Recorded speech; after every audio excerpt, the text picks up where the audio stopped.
जय हिंद साथियों, आप सभी का स्वागत है आपके अपने चैनल गवर्नमेंट जॉब सर्च में। साथियों, आज है 20 फरवरी 2024। आज एसएससी जीडी कांस्टेबल का पेपर था जिसका सेकंड शिफ्ट का पेपर हो चुका हो।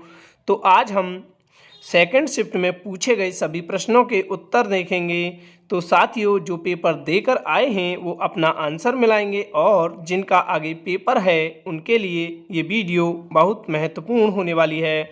वीडियो को पूरा देखना है क्योंकि बहुत सारे प्रश्न रिपीट होंगे और उन्हीं से संबंधित प्रश्न आगे पूछे जाएंगे।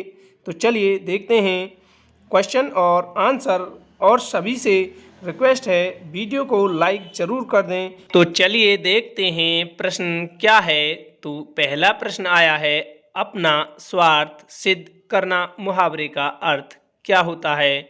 अपना स्वार्थ सिद्ध करना या स्वार्थ सिद्ध करना मुहावरे का अर्थ होता है अपना काम निकालना। अपना काम निकालना सही हो जाता है।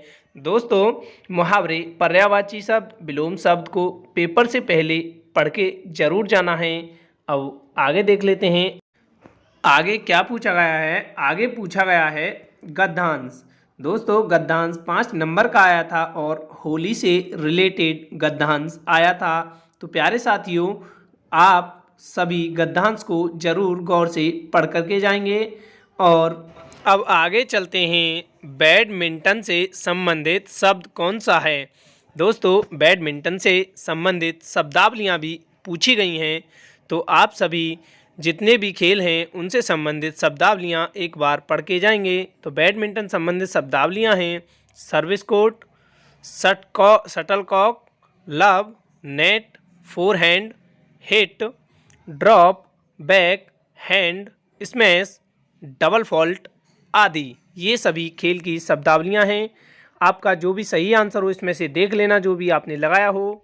और आगे साथियों एक क्वेश्चन था, आरबीआई का मुख्य उद्देश्य इनमें से क्या है। तो साथियों, इसके ऑप्शन तो हमें मिल नहीं पाए हैं, तो इसका मैंने मुख्य उद्देश्य लिख दिया है प्रणाली में लोगों का विश्वास बनाए रखना, जमाकर्ताओं के हितों की रक्षा करना और आम जनता को किफ़ायती बैंकिंग सेवाएं उपलब्ध कराना। आरबीआई का मुख्य एक कार्य ये भी है विमुद्रीकरण करना। तो आगे देख लेते हैं। अब आगे कौन सा प्रश्न आया था। आगे प्रश्न आया था, ध्वनि का मात्रक क्या होता है। तो ध्वनि का मात्रक साथियों डेसिबल होता है। आपको ऐसे ही एक दो फिजिक्स के मात्रक याद करके जाने होंगे। ध्वनि का मात्रक डेसिबल होता है। अगला प्रश्न आया था, लिएंडर पेस का संबंध किस खेल से है। तो इसका सही जवाब हो जाएगा टेनिस से है। लिएंडर पेस भारत के एक महान टेनिस प्लेयर हैं, तो इनका संबंध टेनिस से है। अब देखिए अगला प्रश्न किस तरीके से आया था। तो अगला प्रश्न आया था, इनमें से कौन सा शब्द क्रिकेट से संबंधित नहीं है। तो क्रिकेट से संबंधित शब्दावली जो भी है हम इसमें लेकर के आए हैं। हमें सही ऑप्शन तो उसमें मिला नहीं है, तो हम क्रिकेट से संबंधित सारी शब्दावलियां आपके सामने लेकर के आए हैं।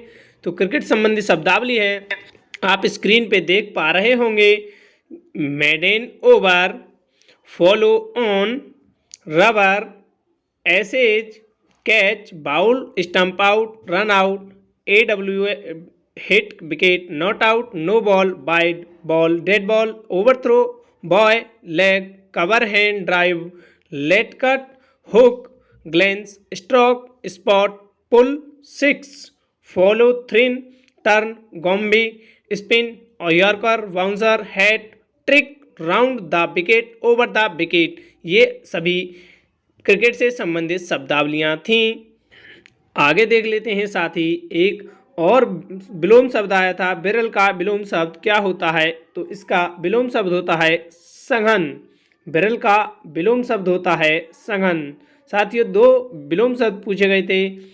और आगे प्रश्न की बात कर लें तो एक प्रश्न आया था, अनेक शब्दों के बदले एक शब्द।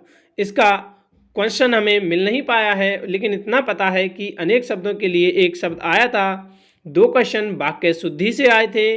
अब दो क्वेश्चन वाक्य शुद्धि से आए हैं, तो आपको भी वाक्य शुद्धि को कंप्लीट कर लेना है। और आगे देख लेते हैं। एक क्वेश्चन आया था, नेहरू ट्रॉफी किस खेल से संबंधित है। तो ये नाव दौड़ से संबंधित है। नेहरू ट्रॉफी नौका दौड़ में दी जाती है। नौका दौड़ में दी जाने वाली ट्रॉफी है नेहरू ट्रॉफी।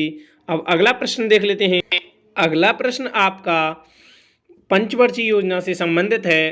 पहली पंचवर्षीय योजना जवाहरलाल नेहरू ने किस मॉडल पर लागू किया था? तो इसका सही आंसर हो जाता हैरोल्ड डॉमर मॉडल पर। अब आपसे पूछ सकता है दूसरी पंचवर्षीय योजना किस मॉडल पर आधारित थी? तो इसका सही जवाब हो जाएगा, आपको कतई गलती नहीं करनी है, महालनोबिस मॉडल पर आधारित थी।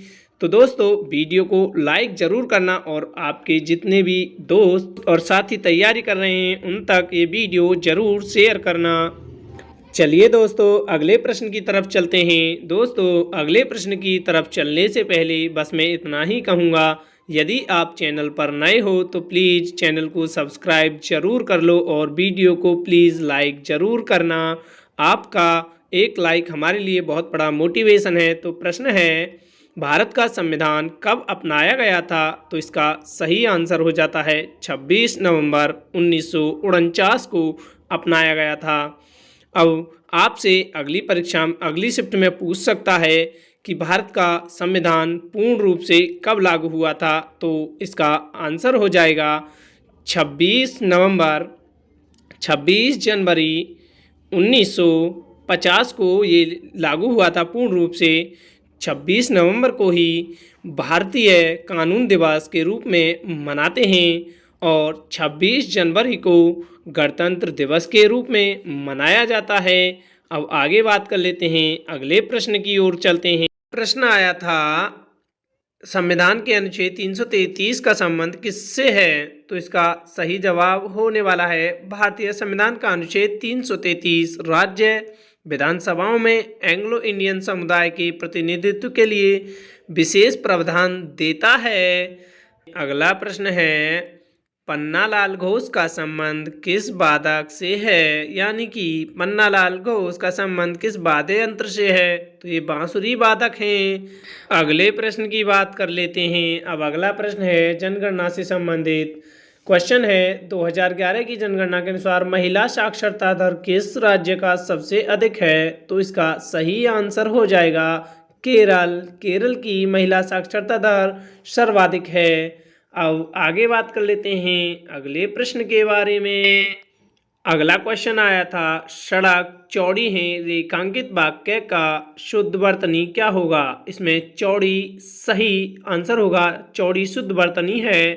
अब आगे देख लेते हैं अगले प्रश्न में क्या है। अगला प्रश्न है, जलियांवाला बाग हत्याकांड कब हुआ था? तो ये 13 अप्रैल सन 1919 में हुआ था। इसका सही जवाब हो जाएगा 13 अप्रैल 1919। आगे देख लेते हैं, अब अगले प्रश्न की ओर चलते हैं। अगला प्रश्न है, कल पढ़ना मुहावरे का अर्थ है। तो इसका सही अर्थ हो जाएगा चैन मिलना। कल पढ़ना मुहावरे का अर्थ है चैन मिलना। ये हिंदी का प्रश्न है। अब आगे देख लेते हैं, अगला प्रश्न है, वर्तमान में आंध्र प्रदेश के राज्यपाल कौन हैं? आंध्र प्रदेश के राज्यपाल की बात करें तो आंध्र प्रदेश के राज्यपाल हैं श्री न्यायमूर्ति सेवानिवृत्त हैं एस अब्दुल नज़ीर। अब आगे देख लेते हैं अगला प्रश्न क्या कहता है। अगले प्रश्न में आया है, अमृतसर की संधि कब हुई थी? तो इसका राइट आंसर हो जाएगा 1809 के बीच एक समझौता था ब्रिटिश ईस्ट इंडिया कंपनी और महाराजा रणजीत सिंह के बीच में अमृतसर की संधि हुई थी 1809 में। चलिए अगले प्रश्न की ओर चलते हैं। तो अगला प्रश्न बहुत ही शानदार प्रश्न है, नीति आयोग को क्या कहते हैं? तो इसका सही जवाब हो जाता है नीति आयोग को थिंक टैंक कहते हैं। थिंक टैंक के नाम से इसे जाना जाता है। इसके अध्यक्ष की बात करें तो इसके अध्यक्ष होते हैं प्रधानमंत्री। नीति आयोग को योजना आयोग के नाम से भी जाना जाता था। इसकी शुरुआत 1950 में हुई थी योजना आयोग की। अगला प्रश्न है, राज्यों के राज्यपाल की नियुक्ति किस अनुच्छेद के तहत की जाती है? तो इसका राइट आंसर होगा अनुच्छेद 155 के तहत। चलिए देख लेते हैं, अगला प्रश्न है, वर्तमान में भारत के चीफ ऑफ डिफेंस स्टाफ यानी कि CDS कौन है? सेकंड CDS कहें या वर्तमान CDS कहें तो अनिल चौहान इसका सही आंसर हो जाता है। अब आगे बात कर लेते हैं, CDS फर्स्ट CDS कौन थे? तो आप सभी जानते हैं, पहले CDS थे बिपिन रावत। अब आगे बात कर लेते हैं, अगले प्रश्न की ओर चलते हैं। अगला प्रश्न है, बोनालू त्योहार किस धर्म से संबंधित है? तो इसका राइट आंसर हो जाएगा, बोनालू त्योहार तेलंगाना में मनाया जाता है और ये हिंदू धर्म से संबंधित बहुत ही प्रमुख त्यौहार है। तो साथियों, त्यौहार भी आपको एक दो याद करके जाने हैं अपनी परीक्षा के लिए। दोस्तों, वीडियो पसंद आ रही हो तो प्लीज़ वीडियो को लाइक ज़रूर से कर दें। चलिए फ्रेंड्स, अगले प्रश्न की ओर। तो अगला प्रश्न है, UNDP का फुल फॉर्म क्या होता है? तो UNDP का फुल फॉर्म है United Nations Development Programme. United Nations Development Programme की स्थापना सन 1965 में हुई थी। अब आगे देख लेते हैं, अगला प्रश्न क्या है। अगला प्रश्न है, संपत्ति का विलोम शब्द क्या होता है? तो संपत्ति का विलोम शब्द होता है विपत्ति। अब अगला देख लेते हैं, विपत्ति इसका विलोम शब्द हो जाएगा। अब आगे देख लेते हैं, अगला प्रश्न क्या कहता है। अगला प्रश्न कहता है, निरुत्साह का विलोम शब्द क्या होता है? तो निरुत्साह का विलोम शब्द हो जाता है उत्साह। दोस्तों, विलोम शब्द बहुत ज़्यादा पूछे जा रहे हैं, तो आगे देख लेते हैं, हर्ष का पर्यायवाची शब्द क्या होता है? तो हर्ष के अनेक पर्यायवाची होते हैं, तो हम सारे एक साथ लेकर के आए हैं। तो इसका पहला पर्यायवाची है हर्ष का आनंद, खुशी, प्रसन्नता, आनंद में, उल्लास, आनंदित, उत्कंठा, प्रफुल्लित, प्रसन्न, खुशहाल, आनंद, उत्साह, ये सभी हर्ष के पर्यायवाची रहे हैं। तो दोस्तों, पर्यायवाची भी आपको याद करके जाने हैं। अगला प्रश्न है, इनमें से कौन सा नारी का पर्यायवाची शब्द है? तो नारी के पर्यायवाची शब्द हैं स्त्री, महिला, औरत। तो प्यारे साथियों, ये था आपका SSC GD का सेकंड शिफ्ट का पेपर और इसी से संबंधित जो भी कल प्रश्न आएंगे उनसे रिलेटेड आपको परीक्षा में देखने को मिल जाएंगे। तो दोस्तों, ऐसी ही वीडियो को देखने के लिए हमारे चैनल को अभी सब्सक्राइब कर लें और वीडियो को लाइक ज़रूर करना। मिलते हैं एक और नई वीडियो में, तब तक बने रहिए हमारे साथ में। बहुत बहुत धन्यवाद।